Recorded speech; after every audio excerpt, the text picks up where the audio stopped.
Hello guys, मैं उमंग मेहता। आज आपके साथ में सेबी के जो नया रूल आया है मल्टी कैप कैटेगरी के लिए, वो आपके साथ डिकोड करने की ट्राई करूंगा, उसको एक्सप्लेन करने की ट्राई करूंगा। पहले क्या था कि मल्टी कैप कैटेगरी में सेबी की तरफ से सिर्फ एक रूल था कि आपको 65% मिनिमम इक्विटी फंड में इन्वेस्ट करना है, मगर उस फंड मैनेजर को कोई भी कंपल्शन नहीं था कि लार्ज कैप में इतना ही करना है, मिड कैप में इतना ही करना है या स्मॉल कैप में इतना ही करना है। फंड मैनेजर को अगर लगता है कि लार्ज कैप में बहुत अच्छी अपॉर्चुनिटी है तो वो 80% तक भी लार्ज कैप में ही रहता था और 5-10% सिर्फ मिड कैप में या 2-5% स्मॉल कैप में रहता था। मगर अभी जो सेबी ने 11 सितंबर 2020 को जो नया गाइडलाइन इशू किया है, उसमें बहुत क्लियरली मेंशन किया है कि आपको लार्ज कैप में मिनिमम 25% इन्वेस्ट होना है, मिनिमम मिड कैप में 25% इन्वेस्टमेंट होना है और स्मॉल कैप कैटेगरी में मिनिमम आपका 25% इन्वेस्टमेंट होना चाहिए। रिमेनिंग जो 25% रहता है, ये फंड मैनेजर उसके अपॉर्चुनिटी उसको जहां दिखती है वो वहां इन्वेस्ट कर सकता है। तो ये मेजर चेंजेस जो लाए हैं, इसके क्या इफेक्ट हो सकता है, जैसा कि कल मंडे 14 सितंबर को मिड कैप और स्मॉल कैप में बहुत अच्छी मूवमेंट आई, क्योंकि broader market Nifty only 0.5% 0.70% up था, जबकि mid cap index is up by 3% and small cap index is up by 4%, 4.5%। तो इसका मतलब शायद मिड कैप और स्मॉल कैप में एक मूवमेंट आ सकती है। पिछले 2.5 साल से, जनवरी 18 से मिड कैप और स्मॉल कैप अंडर परफॉर्म कर रहे थे इंडेक्स को। तो शायद ये सेबी के रूलिंग के वजह से इसमें एक मूवमेंट आने की दिख रही है। मल्टी कैप कैटेगरी में 1.5 लाख करोड़ का टोटल इन्वेस्टमेंट है, मोटा मोटी सभी फंड्स अपन देख लेते हैं तो उसमें। मगर आप अगर ब्रॉडली देखेंगे, जो ये पिछले 4 से 5 बड़े फंड्स है, इनको आप एनालाइज करेंगे तो उनका मेन इन्वेस्टमेंट जो है आज की तारीख में लार्ज कैप फोकस हो चुका है कि 65 to 70%, 80% लार्ज कैप में है और 15% जितना शायद मिड कैप में दिखेगा ऑन एन एवरेज, और स्मॉल कैप में तो शायद 5% भी नहीं होगा। तो सेबी को यही अनकंफर्टेबल था। ये काफी टाइप से थॉट प्रोसेस चल रही थी, इसको क्या करना चाहिए। तो इसीलिए सेबी ने ये रूल लाया है कि भाई आपको अगर मल्टी कैप कहलाना है तो आपको मिड कैप में 25% और स्मॉल कैप में 25% कंपलसरी करना पड़ेगा।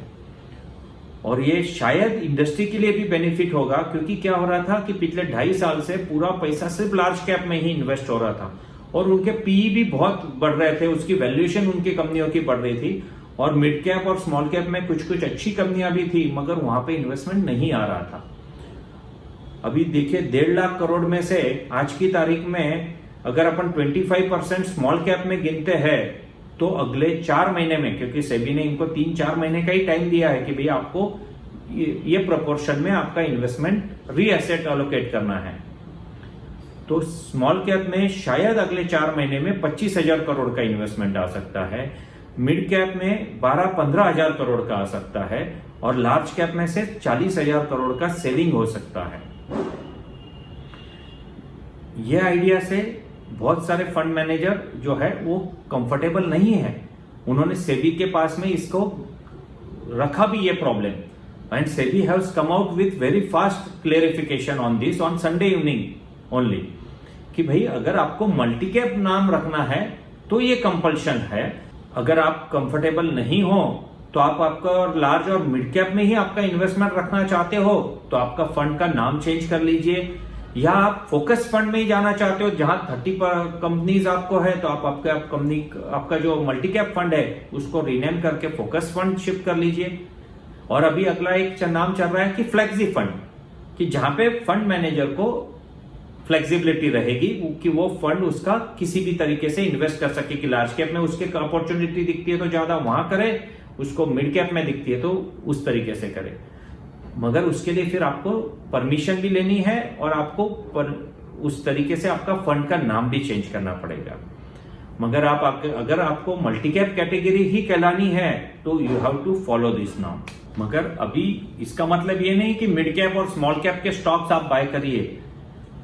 इसको आपको पहले फंडामेंटली समझना पड़ेगा, ये चेंजेस जो हो रहे हैं वो क्या है। उसके बाद में कंपनीज कौन सी है, कहीं पे वैल्यूएशन ज्यादा हो जाएगा तो कोई मतलब नहीं रहेगा आप ऊंचे रेट में बाय करो। So don't rush in taking any decision, just it's a long term process and SEBI has come out with good guidelines, जिससे इन्वेस्टर फ्रेंडली गाइडलाइंस। और मैं इससे बहुत अच्छा समझता हूं कि इंडस्ट्री के लिए कि इसका बेनिफिट मिलेगा और इन्वेस्टमेंट रिटर्न्स भी अच्छे बनेंगे, और सिर्फ लार्ज कैप नहीं, मिड कैप और स्मॉल कैप के अच्छी कंपनियों में भी इन्वेस्टमेंट होगा। ये फ्यूचर में ही पता चलेगा कि इसके क्या बेनिफिट हो सकते हैं। और मैं कहीं पे भी ये रिकमेंड नहीं कर रहा हूं कि आप मिड और स्मॉल कैप के फंड्स लीजिए या उसमें बहुत अच्छी मूवमेंट आएगी। I am just discussing with you जो अभी की एक डेवलपमेंट हुई है। दोस्तों, मैंने आज आपके साथ में जो मल्टी कैप कैटेगरी में सेबी के रूल आया है नया, उसके ऊपर डिस्कस किया, एक्सप्लेन करने की मेरी तरफ से ट्राई की। आशा करता हूं कि आपको वो पसंद आया हो। प्लीज इसको लाइक करिए, शेयर करिए और सब्सक्राइब करिए। Thank you.